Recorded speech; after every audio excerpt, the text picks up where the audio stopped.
علم و حقیقت میں ایک منفرد اور ایک دل بہار نام جناب مفتی اہل سنت مفتی ضمیر احمد ساجد صاحبزادگان عالی وقار دربار عالیہ نہریہ شریف دیگر علماء کرام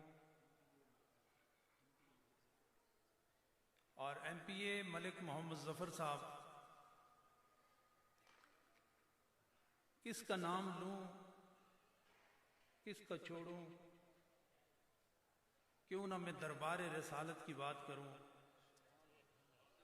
کہ جو غائب کو بھی جانتے ہیں، جو شاہد کو بھی جانتے ہیں، جو اندھیروں میں بھی جانتے ہیں، جو دن کے اجالوں میں بھی جانتے ہیں، اور صرف ان کو نہیں ان کے آباء و اجداد کو بھی جانتے ہیں اور قیامت تک آنے والی ان کی نسلوں کو بھی جانتے ہیں۔ تو اگر یہ کہا جائے کہ وہ شاہد نبی کہ جس کی نگاہوں سے کوئی چیز اوجل نہیں، غائب نہیں، آج کی یہ محفل براہ راست نگاہ مصطفیٰ میں بھی ہے اور نگاہ خدا میں بھی ہے،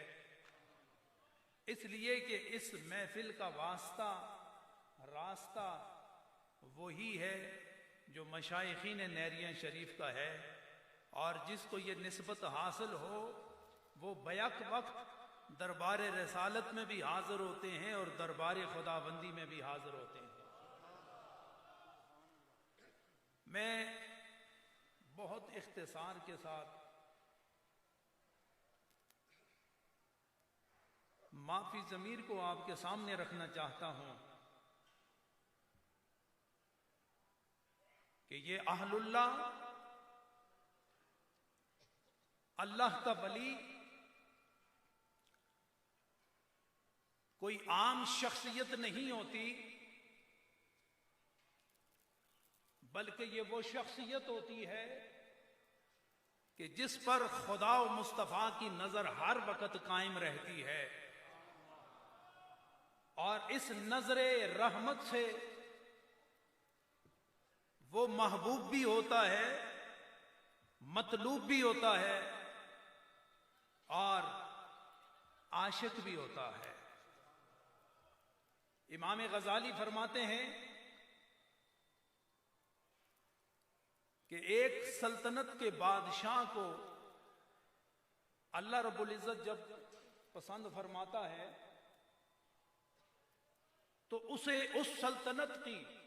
بھاگ دوڑ سنبھالنے سے پہلے اسے اس عقل سے ممتاز کیا جاتا ہے کہ اس عقل کی روشنی میں اس سلطنت کی بھاگ دوڑ کو سنبھالتا ہے، اور دنیا میں 7 بر اعظم ہیں اور 7 بر اعظم کے بڑے بڑے شہنشاہوں کو اللہ نے، چاہے وہ ماننے والا ہو نہ ماننے والا ہو، اللہ اپنی رحمت سے ہر شہنشاہ کو ایک خاص عقل عطا فرماتا ہے کہ اس عقل کی روشنی میں مخلوق خدا کی خدمت وہ شہنشاہ کیا کرتا ہے۔ یہ دنیا کے شہنشاہوں کا حال ہے، لیکن جس کے سر پر اللہ رب العزت ولایت کا تاج سجاتا ہے اور اس کے ہاتھ میں بھاگ دوڑ دی جاتی ہے، تو امام غزالی فرماتے ہیں کہ 7 بر اعظم یا 8 بڑے بڑے شہنشاہوں کو مخلوق خدا کی خدمت کے لیے جو عقل دی جاتی ہے،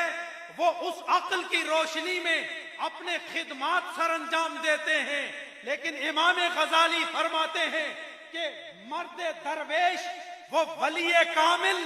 جس کے ظاہر پر شریعت کا پہرا ہوتا ہے اور جس کے باطن میں طریقت کا چراغ ہوتا ہے، جب اس کے عقل کی بات آتی ہے، فرمایا ایک شہنشاہ نہیں 8 شہنشاہوں کی عقل ایک ولی اللہ کو دی جاتی ہے، اس لیے کہ وہ صرف دنیا کو نہیں دیکھتا، آنے والوں کی دنیا بھی بناتا ہے، آنے والوں کی آخرت کو بھی بناتا ہے۔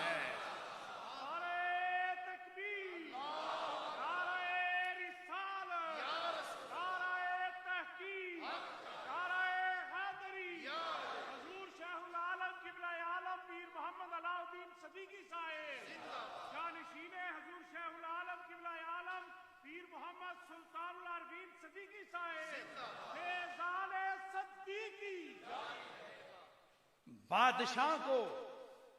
شہنشاہ کو کسی سے نفرت تو ہو سکتی ہے، قوم، برادری، رنگ، نسل کی بنیاد پر وہ اونچ نیچ کر سکتا ہے، لیکن ولی اللہ ایسے نہیں کرتا۔ ولی اللہ ہر ایک کو خدا کے کنبے میں شمار کرتا ہے، اس کے ظاہر کو بھی سنوارتا ہے، اس کے باطن کو بھی سنوارتا ہے،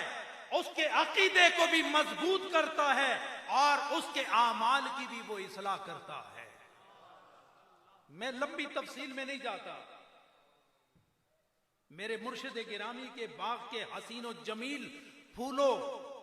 میں کئی بار یہ واقعہ سنا چکا ہوں، اور آج پھر سنا رہا ہوں کہ ولی اللہ کسی سے نفرت نہیں کرتا، اور اگر کسی سے نفرت کرے تو وہ ولی اللہ نہیں ہوتا۔ ہاں، اس کے سامنے ایک حقیقت ہوتی ہے کہ الحب فی اللہ والبغض فی اللہ، وہ محبت بھی خدا کے لیے کرتا ہے، وہ بغض بھی خدا کے لیے کرتا ہے۔ اپنی